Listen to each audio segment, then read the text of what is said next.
kali ini saya akan mempresentasikan secara lisan materi komunikasi bisnis, yaitu komunikasi bisnis dalam lintas budaya.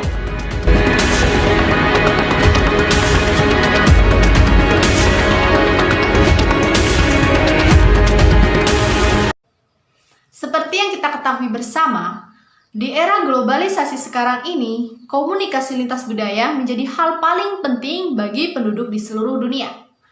Munculnya komunikasi lintas budaya dipicu dengan adanya interdependensi antar bangsa yang semakin maju, baik dari segi ekonomi, pendidikan, ilmu teknologi, maupun dari segi ilmu politik.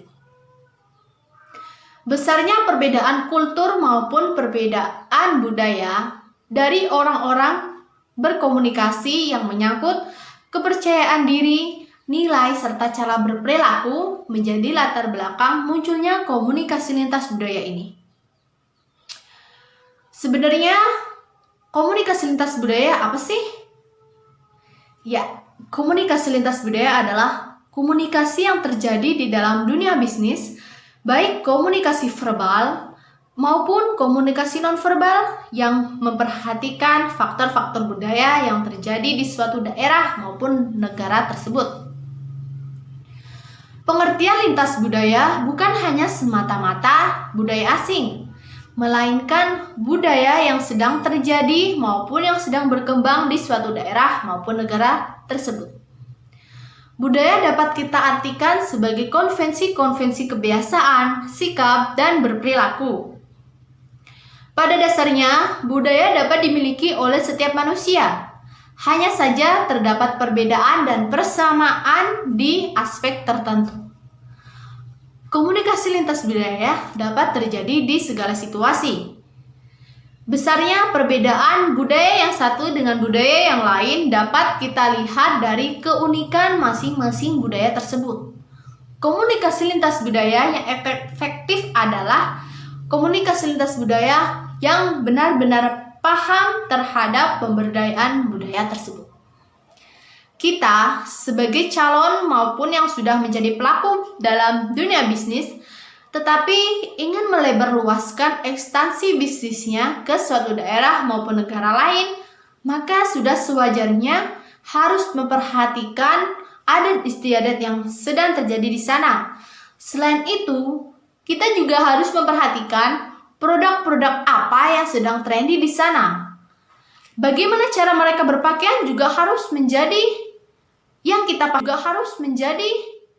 yang kita pahami, serta bagaimana cara mereka berinteraksi kepada orang lain, bagaimana cara mereka bekerja sama kepada orang lain, itu juga menjadi hal paling penting yang harus kita pahami apabila kita ingin melebarluaskan ekstensi bisnis kita. Mengapa demikian? Karena hal ini mencegah dan menghindari kegagalan fatal apabila kita sudah terjun nantinya. Ngomong-ngomong tentang kegagalan dalam dunia bisnis, pastinya dalam komunikasi lintas budaya tidak terlepas dari hambatan-hambatan. Saya beri contoh, seperti banyaknya kesalahpahaman yang terjadi di antara komunikan dengan komunikator. Selain itu, banyaknya peran yang tidak sesuai, yang tidak seperti kita inginkan. Itu juga menjadi hambatan paling sering yang sering kita temui. Lalu, bagaimana cara kita mengatasinya? Cara kita mengatasinya yang pertama adalah kita harus memperdalam dan memperbaiki pengetahuan lintas budaya kita. Yang kedua, kita harus lebih memperdalam lagi pengetahuan bahasa yang kita miliki, ataupun pengetahuan bahasa yang sedang kita pelajari guna untuk memperdalam lagi ekstensi bisnis kita nantinya di suatu daerah maupun negara tersebut. Yang ketiga, kita harus menghargai pendapat. Manusia diciptakan di muka bumi ini dengan memiliki sifat serta karakter yang berbeda-beda.